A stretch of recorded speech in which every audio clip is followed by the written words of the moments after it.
Hello, everybody, and welcome into the last edition of SEC Power Rankings. Please hit that like button. Please subscribe down below, and let's jump right into it. Number 16 is Kentucky. I've dropped them. I didn't think I'd drop them here, but they are a completely worthless and bad football team. I think Mark Stoops' time here at Kentucky has come to an end. Hopefully for Kentucky fans, it has. I just think he's peaked, guys, and I don't think it's going to get any better than that. So I think it is time to let go. The Brock Vandergrift decision was an absolutely terrible one. And then on top of that, you bring in Gavin Winstat as a backup, and they're both bad. Cutter Boyle is actually better than both of them. So I think he is actually a good enough quarterback for the future. Now, I would still bring in a portal quarterback or someone else out of high school that's highly rated. Probably portal's the way to go, and then have them battle and have someone that can actually complete a forward pass and not just basically a threat with their legs, because that's what the other two guys were. And don't overpay, for the love of God. The reports of $700,000 to $1 million for Brock Vandergrift's ridiculous. He did not deserve that. He's not a good quarterback. I mean, there's a lot of quarterbacks in this country that are better than him. So Kentucky, go out and find him. Go out and find yourself a new coach, and then surround him with weapons as well. You had that this year, but you didn't feed him. So maybe replace offensive coordinator as well. This may just be a complete rebuild, and it's going to be very interesting how they approach this and how they value football at Kentucky. Number 15 is Mississippi State. I thought they battled down the stretch during the year. They have some offensive weapons that you can build around if you're Jeff Lebby. You need defense. I'm all in on defense this year if I'm Mississippi State. Get as many portal guys on defense as you can. Get as many high school recruits on defense as you can. Convince as many guys to come back on defense as you can that are good players. And I think you have a chance to win some real football games next year. I think the ceiling next year is probably a bowl game. I think if you get to a bowl game, that's good enough for next year. We'll see what happens. They have talent. How can Jeff Lebby utilize that talent offensively and then build defensively? Number 14 is Auburn. This team is better than the 14th team in the SEC. The problem is, guess what? The games have to matter, and they have not played like it. Peyton Thorne has made disastrous mistakes in the key games and key moments of games. And yesterday, you could have won that football game. There are 4 turnovers you got. You drove into the red zone. You got very few points in those opportunities. And that's the story of Auburn. That game yesterday was the complete story of Auburn as a football team. This team probably should have been an 8-4 team. At worst 7-5. Instead, you're not even going to go bowling.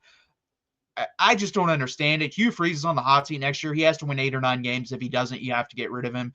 And honestly, guys, I don't know if they're going to be able to do that. I think what this is showing is Hugh Freeze was playing or going against the rules, getting guys he couldn't have gotten, and then he was winning with those guys because no one else was really doing that, or they weren't doing it to that level. I think Ole Miss went all in on cheating with Hugh Freeze, and it paid off. But you got caught, and Hugh Freeze, and then he went to Liberty and won. But Liberty's kind of the same way, guys. Liberty has the most NIL money out of Conference USA, and he dominated there like he should have. So to me, I don't even know if he's really that good of a coach. We will find out. Number 13 is Arkansas. I think Arkansas did exactly what most people thought they were going to do, 6-6. I had them at 3-9, so they actually did better than I thought they would. I think you keep Sam Pittman for one more year. You go out and test the feelers here. If you can get a guy that you really like, then maybe fire him. But other than that, I don't think there's that big of a ceiling here. You can't go back to Bobby Petrino. Maybe you elevate Travis Williams, the defensive coordinator. I don't know. It's a weird job to have. It's right on, in my opinion, the bottom of the middle tier of the SEC of what I think of this job. So it's going to be very interesting. I respect Arkansas fans, but I just don't know what's going to happen with this job. Number 12 is Oklahoma. Oklahoma had the absolute worst injury luck that any team possibly could have. And do I think it would have made a world's difference? No, this team wasn't going 10-2 or 9-3 with all the injuries, but I think they could have gone 8-4. 6-6 isn't a great year, but honestly, with the amount of injuries you had and missing in the portal on the offensive line like you did, I think 6-6 right about where you should be. Got to hit on the portal in the offensive line. Got to actually produce offensive linemen, get them in, and get them to produce at a high level. And I think Bill Bedenbaugh in the past has done a good job at that. And I should say develop offensive linemen. That's a better word. And then keep your guys healthy. I think the strength and conditioning program has to change. We kind of saw this at Texas. There was a lot of injuries like that at Texas before Torrey Beckton got in here and changed the culture of the strength and conditioning room. It just wasn't about throwing big weights around. I wonder if that's sort of the same thing that's going on at Oklahoma. That's very interesting to me and interesting to see what could happen. And they definitely got bit by the injury bug more than anyone this year. Number 11, I have Vanderbilt. Really good season for Vandy. You're 6-6. You're going to go bowling.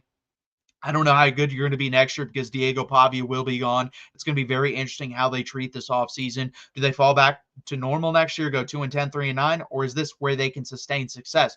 I think you have enough talent in that area, and if you put enough money into the football program, I think you can be 6-6 every year. I really do.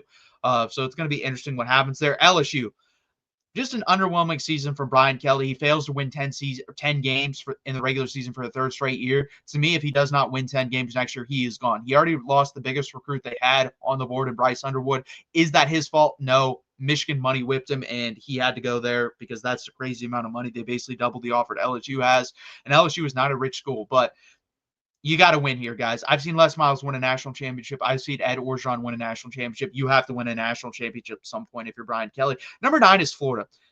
Florida's a good football team, and if DJ Lagway would have started at the beginning of the year, I put a little bit of blame on Billy Napier on that. I think they win 7-8 games. I think that's how good this football team is. Win 8 or 9 games. That's how good this football team is.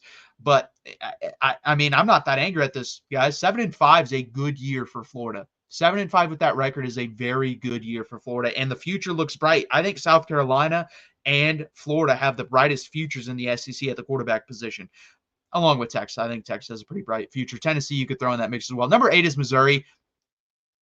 Okay.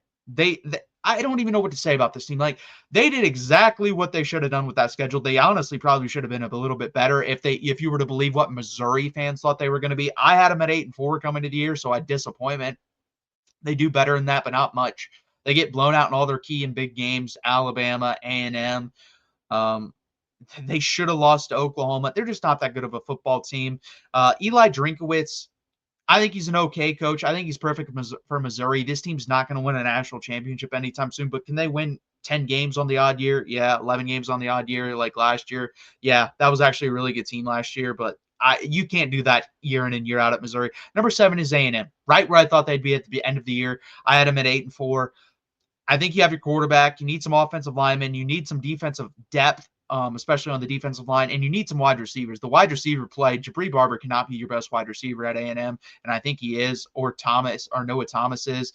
You got to get better wide receivers. I don't know what the hell happened to Moose Muhammad III, but he completely disappeared. I don't know what the issue was there. I think he's probably going to transfer. He may just put his name in the NFL draft and end up being a 5th-round wide receiver, but who knows.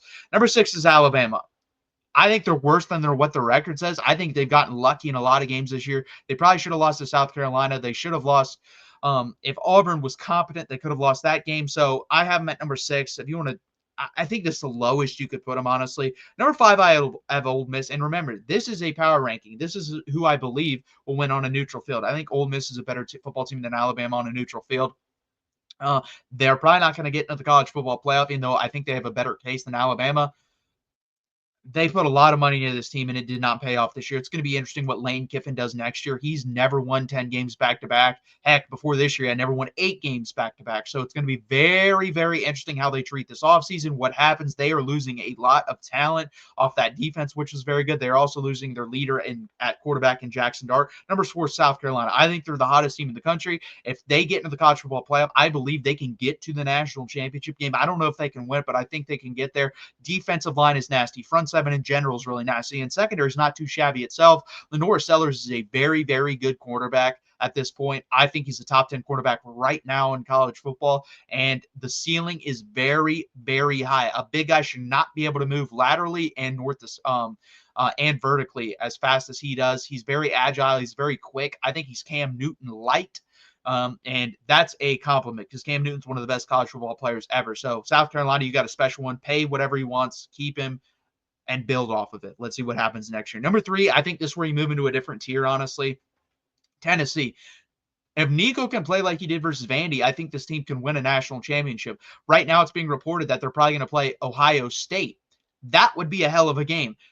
That's a bad matchup for Ohio State. You saw how they struggled with Michigan's defense line. Tennessee doesn't have the upper end talent of Michigan, but they have waves of it. They have the depth. And that's going to be a really interesting game if that does end up happening. I do not want to play Tennessee. Tennessee is the team that scares me the most as a Texas fan, so it's going to be very interesting. Number 2, I have Georgia. Just too inconsistent for me. I don't know what I'm getting week to week. What I get one week to the next, if you're playing really good, I think they're the best team in the country when they click. Hasn't clicked very much. Maybe 8 quarters this whole year. When it's not, they look really bad, and they could lose to, I mean, almost basically anyone that has a pulse. Like any team over 8-4, they could lose to. So I don't know what to expect from this team in Atlanta.